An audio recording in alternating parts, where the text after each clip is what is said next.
Well, good morning.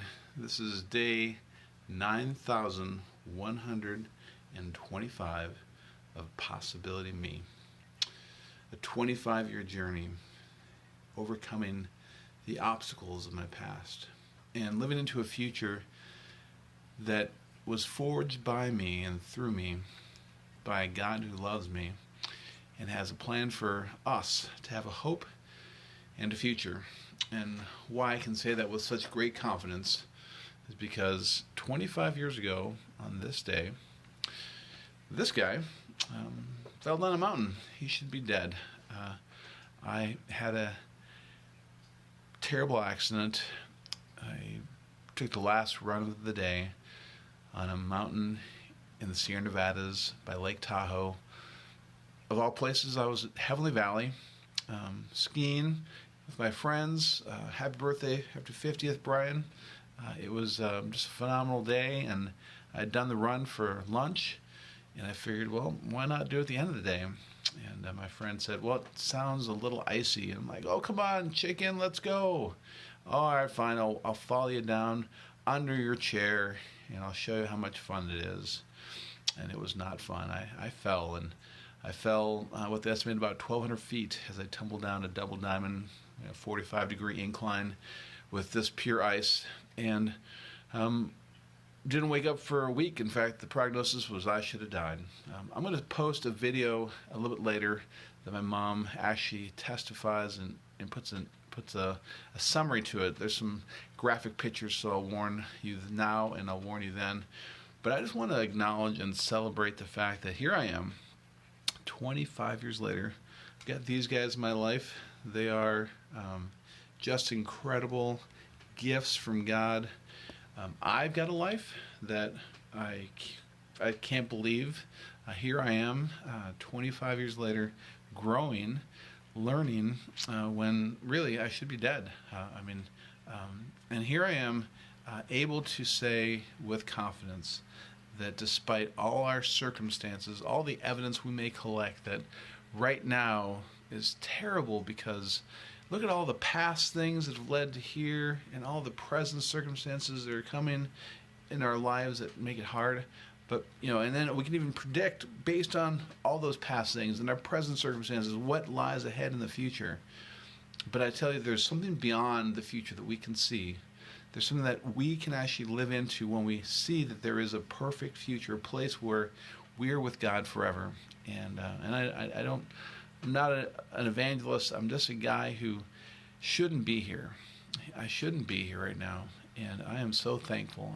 I can't let this day go by. 25 years of realizing I shouldn't be here, and that is something to share, something to talk about, something to be encouraged by. We all have our problems. We are all struggling in some way. Maybe some of us struggle more visibly. Maybe some of us struggle like me on the inside. A head injury has a residual impact, and for so long I was in denial that it affected me in any way.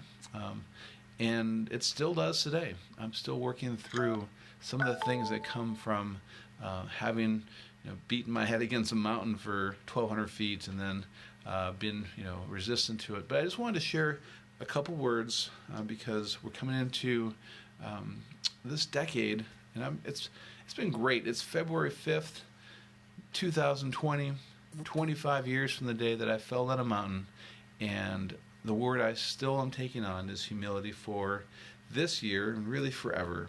I took that word on every day last year and just really experienced that I am so far from being humble.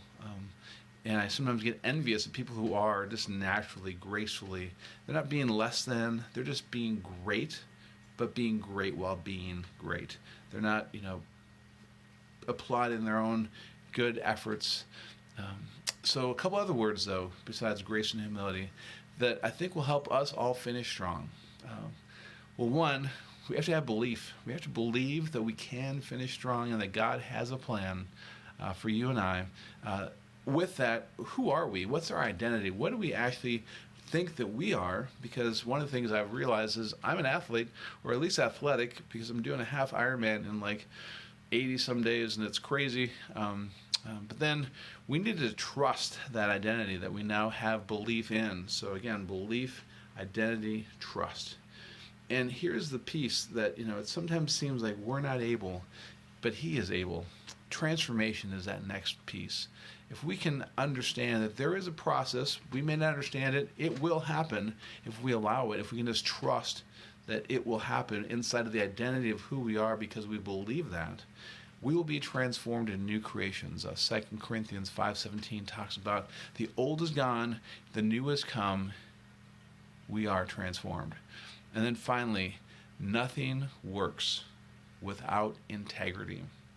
Integrity in what we believe, integrity in who we believe we are and whose we are, integrity in what we trust in and who we trust in, and certainly integrity in the transformation that we experience in our lives, not as something we do, but who we're being. And inside of that transformation, being is really all there is to it. We are not human doings, but often all we're caught in is an ongoing process of doing and doing and doing. So today I challenge you to be the light that you are, to shine brightly in the dark places of your life and others, to bring compassion, humility, grace. I am so thankful for the gift that God gave me. I'm so thankful for some of the insights he's given me. Those 5 words are so powerful, but there's a word that I want to include in that. It's part of my 5 rules for living. It's part of the beliefs I have. And it's not something that we generate when we try and work harder and harder and harder to learn and persist and grow. It's called faith. It's the rule 0 of all of life's rules. And it's not something we can make. Faith is a gift we're given, and we have to ask. Some of you have not asked because you don't believe you can receive. When I was an atheist, and I was an atheist for, 18, I was definitely bought into the atheist religion by 18, and that lasted until really 26 years old, so 8 years. And I wasn't the kind of guy that argued with you. I was just the kind of guy that said, well, why tell children there is no Santa Claus? Why do that? I'm so fine if you don't believe there is no God. But what I understand now is there is. And I asked this question. I said, well, how can I pray to a God that I don't believe in and ask him questions there are no answers to? How could I do that? How could I pray to a God I don't believe in and ask him questions there are no answers to?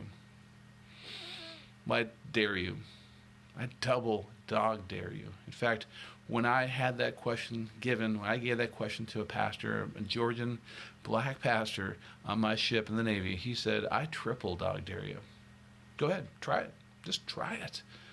Say a prayer. Whatever you think a prayer is, find a Bible, open that thing up, and then read. Read a page, read a passage, read a chapter. But here's what I ask, is when you're done, take a moment just to write down what you've heard and read, what questions may arise, or what answers you may be surprised to find. I'm so thankful that you've listened to this message. I have a blog. It's called possibilitymE.com. It's not much on there, and I promise I'll have a post up by tomorrow, and a new post about this particularly. But I just wanted to acknowledge that 25 years ago, I should have died.